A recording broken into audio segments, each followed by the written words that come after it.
ఎవరికైనా ఆలోచనలు ఉంటే ఆ వాచ్ ఉన్న హ్యాండ్ కాకుండా ఇంకో హ్యాండ్ ఇలా గాల్లో లేపి మధ్య మధ్యలో ధ్యానం చేస్తున్న ఆలోచనలు ఉన్నాయనుకుంటే మాత్రం ఆ హ్యాండ్ మధ్య మధ్యలో అలా గాల్లో లేపి ఎనర్జీస్ రిసీవ్ చేసుకుంటూ ఉండాలి.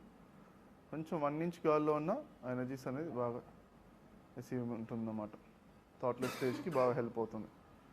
ఖచ్చితంగా థాట్లెస్ స్టేజ్లో చేయాలి. థాట్లెస్ స్టేజ్లో ఏదంటే మాత్రం ఖచ్చితంగా మధ్య మధ్యలో చిన్న చిన్న మెడిటేషన్స్, ఆ చేతులు కాల్లో లేపుతూ ఒక 1 మినిట్, మళ్ళీ రిలాక్స్ చేస్తూ 1 మినిట్, అలా గాల్లో పైకి లేపుతూ 1 మినిట్, మళ్ళీ రిలాక్స్ చేస్తూ 1 మినిట్, ఇలా అవేర్నెస్తో చేయాలన్నమాట. అది రజోగుణానికి ముళ్ళునే తీయాలి కదా, రజోగుణం అనమాట. ఆలోచనలు, మనిషికే ఆలోచనలు ఉంటాయి, మనిషి తత్వం.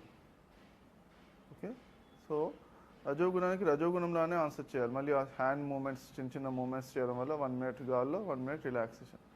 అప్పుడు అది దానికి చెక్ మైట్ అవుతుంది అన్నమాట. అవి కంప్లీట్గా థాట్లెస్ స్టేజ్ బాగా వస్తుంది.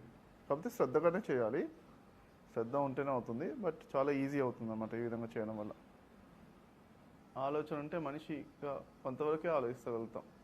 ఆలోచన లేకపోతే ఉన్నదంతా విశ్వమంతా మనమే, ఉన్నదంతా ఒకటే అని తెలుసుకుంటాం అనుభవపూర్వకంగా.